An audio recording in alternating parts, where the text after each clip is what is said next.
Nama saya Sri Wayuningsih dari komunitas Banyu Bening Yogyakarta. Komunitas Banyu Bening adalah kumpulan orang-orang yang peduli akan kelestarian alam, terutama juga concern tentang air. Jadi di sini yang menjadi concern kami adalah untuk air hujannya, di mana air hujan ini menjadi prioritas bagi kami untuk mengkampanyekan kepada seluruh masyarakat. Jadi di tempat kami di komunitas Banyu Bening ini, air hujan ini kami punya konsep, yaitu konsep 2T. Yang pertama adalah kita tampung, kemudian sisa dari kita tampung ini kita tabung. Air yang kita tampung ini kemudian kita kelola untuk menjadi air yang siap minum. Jadi ini yang kami perkenalkan kepada masyarakat, mungkin pertama kali untuk di Indonesia ini air hujan menjadi siap minum tanpa direbus. Nah, air yang kita timpung ini yang menjadi kunci adalah saat yang tepat kita menampungnya. Jadi saat yang tepat ini menjadi kunci kita mendapatkan air yang kualitasnya memang bagus. Tidak sembarangan air hujan memang yang bisa kita tampung. Jadi saat yang tepat ini lewatkan dulu hujan 10-15 menit dengan intensitas hujan yang deras. Baru kita tampung, kemudian kita saring. Setelah kita saring baru kita proses. Kalau di Banyu Bening ini kita proses dengan cara namanya elektrolisis, di mana proses ini tidak sekedar air ini difilterisasi, tapi memang diurai unsur mineral airnya. Jadi air-air yang bermuatan positif nanti dia akan masuk dalam air yang kita katakan asam, kemudian yang bermuatan negatif akan masuk ke dalam air yang sifatnya basah. Jadi dari satu rasa menjadi dua rasa dengan kemanfaatan yang berbeda. Inilah keistimewaan dan keunggulan alat ini, dan alat ini bisa dipelajari maupun bisa dilakukan oleh masyarakat secara mandiri. Karena seperti visi kami ingin masyarakat mandiri tentang air ini tanpa bergantung kepada siapapun. Nah, fungsi dari listrik ini adalah untuk ketika listrik ini tercolokkan, kemudian di situ ada konduktornya. Inilah proses yang namanya proses elektrolisis ini mulai berfungsi. Jadi air ini dengan proses elektrolisis ini berfungsi ketika listrik mulai aktif dicolokkan. Berapa lama? Nah, memang ini bergantung, ada beberapa faktor yang mempengaruhi. Salah satunya adalah dari kualitas air awal tersebut. Nah, tapi secara rata-rata kalau di Jawa ini beberapa yang kita lakukan di beberapa daerah, rata-rata per liternya membutuhkan 1 jam untuk proses ini. Jadi kita tidak butuh waktu lama. Jadi listrik ini kita dari arus AC kita rubah menjadi arus DC, jadi sangat kecil sekali. Kita irit sekali kalau dihitung secara nominal.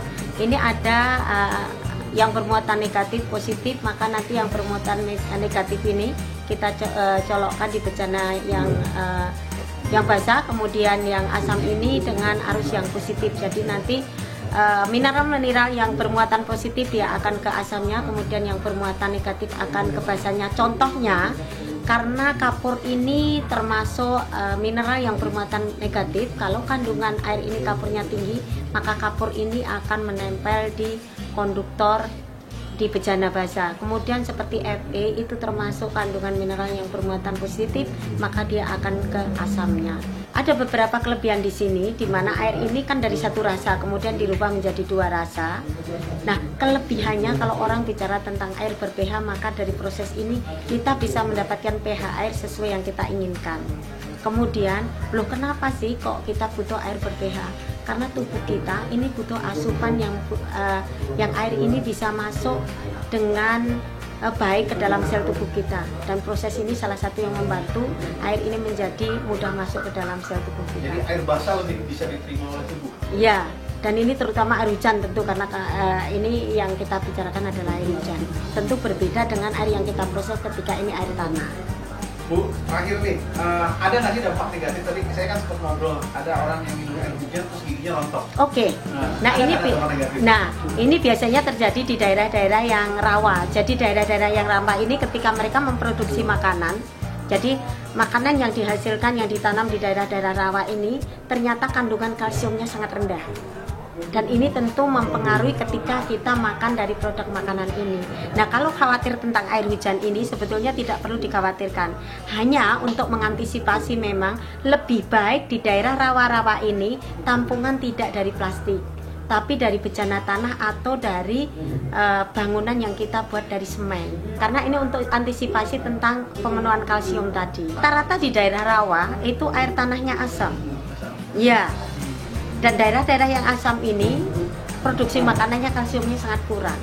Jadi memang ini perlu diluruskan juga. Perlu juga butuh mereka yang punya expert di ilmu ini untuk menjelaskan ini. Kalau saya justru mereka menggunakan air hujan, hanya treatmentnya yang kita rubah, kita beda. Salah satunya alat elektrolis ini nanti yang menjawab kasus-kasus di daerah ini maupun nanti dengan bencana-bencana tanah. Kita lupa bahwa bencana tanah itu luar biasa sekali. Bencana tanah yang dibakar itu dia melarutkan polutan air secara alamiah maupun bisa dengan proses filterisasi melalui batu zionis, kemudian pasir, serabut, arang dan sebagainya. Itu dia sudah mampu menaikkan mineral untuk air tersebut. Jadi bisa dengan cara sederhana, banyak cara.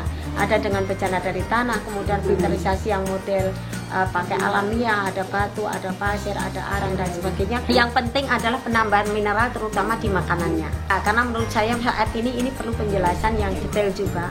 Karena ini mitos ini kemudian membawa pengaruh dampak yang luar biasa negatif di masyarakat kita ketika kami kampanye air hujan ini, salah satunya seperti ini. Karena kampanye ini tantangan kami adalah masalah merubah mindset, salah satunya tentang mindset atau pendapat masyarakat bahwa air hujan ini bikin gigi keropos. Padahal keroposan gigi ini karena kurangnya kalsium. Saya harapannya adalah pertama masyarakat mampu mandiri air tanpa bergantung kepada siapapun. Kemudian yang kedua, kami ingin apa yang kami lakukan ini bisa ditiru maupun direplika dimanapun masyarakat kita berada. Yang ketiga adalah kami ingin masyarakat ini sehat sehingga mereka mampu menciptakan generasi-generasi mendatang yang sehat pula dengan memanfaatkan dan mengelola air hujan ini.